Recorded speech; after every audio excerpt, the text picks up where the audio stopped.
माऊली संत ज्ञानेश्वर महाराज पालखी सोहळा आता अंतिम टप्प्यात पोहोचलाय। सर्व दिंड्या आणि वारकऱ्यांमध्ये कमालीचा उत्साह पाहायला मिळतोय। बाजीरावची विहीर या वाखरी या ठिकाणी आज संतांचा मेळाच भरला होता।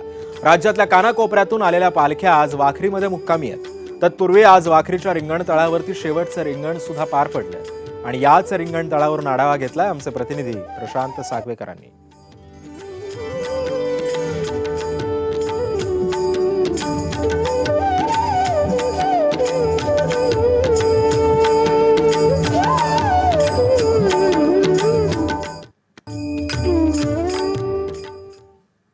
जय हरी विठ्ठल। मी आता बाजीरावची विहीर वाखरी या ठिकाणी आहे आणि माझ्या पाठीमागे तुम्ही पाहताय अजी सोनियाचा दिनू सारखा हा एक वेगळा उत्साह आपल्याला पाहायला मिळतोय। आणि त्याचं सगळ्यात महत्त्वाचं कारण म्हणजे आज संपूर्ण महाराष्ट्रातून किंवा ज्या ज्या ठिकाणाहून ज्या ज्या पालख्या पंढरपूर वारीसाठी निघालेल्या आहेत त्या सगळ्या पालख्या आज सगळ्या दिंड्या आज या वाखरी या ठिकाणी एकत्र येतात आणि इथून पुढचा जो पंढरपूरपर्यंतचा प्रवास आहे तो सगळेजण एकत्र या ठिकाणी करतात।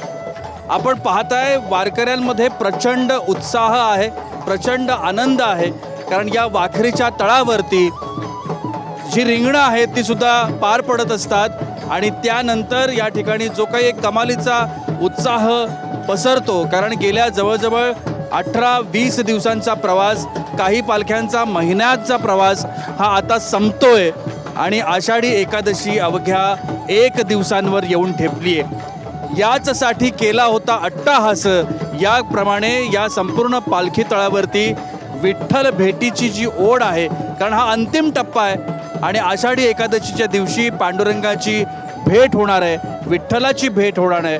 ज्या भेटीच्या ओढीनं मैलोन मैलीचा प्रवास करून ही सगळी वारकरी माऊली या सगळ्या दिंड्या पंढरपूरच्या दिशेनं निघाला, तो प्रवास आता अंतिम टप्प्यामध्ये आहे। आणि माझ्या पाठीमागे तुम्ही पाहताय की हे किती मोठा उत्साह, किती मोठा आनंद आणि त्या आनंदाच्या पाठीमागं एक श्रद्धेची भावना आहे, एक भक्तीची भावना आहे आणि त्यामुळे हे सगळी मंडळी आज आपल्या इच्छित स्थळी, इच्छित मार्गापर्यंत एकत्र आल्याचं आपल्याला पाहायला मिळतंय। हे पांडुरंगाच्या चरणी रुजू करण्याची, सेवा रुजू करण्याची संधी या सगळ्यांना मिळाली आहे। त्याचा एक अवर्णनीय आनंद आपल्याला या सगळ्यांच्या चेहऱ्यावरती निश्चितपणानं पाहायला मिळतो। कॅमेरामन नित्यानंद नाईकसह मी प्रशांत सागवेकर, जय महाराष्ट्रासाठी वाखरीवरून।